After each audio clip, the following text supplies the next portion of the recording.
Часть вырученных от продажи акций компании «Алроса» средства, это более 4 миллиардов рублей, направили на финансирование инфраструктурных проектов в Якутии.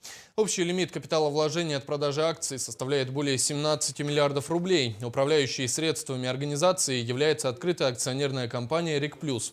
Ее задача – финансирование проектов, направленных на решение проблемы ветхого и аварийного жилья, на строительство социальной, энергетической, коммунальной и транспортной инфраструктуры республики. По состоянию на 1 октября этого года профинансировано 4 миллиарда 565 миллионов 858 тысяч рублей.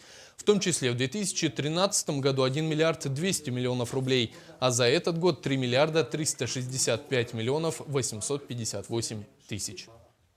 Одним из вопросов на сегодняшний день, получается, завершающий вопрос, это вопрос по поводу участия РИК Плюс в уставном капитале авиакомпании «Якутия». На сегодняшний день мы все понимаем, что ситуация в авиакомпании «Якутия» довольно-таки сложная.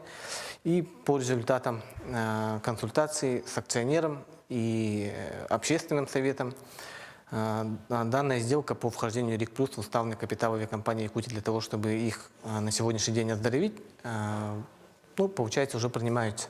Остались только принять определенные корпоративные процедуры.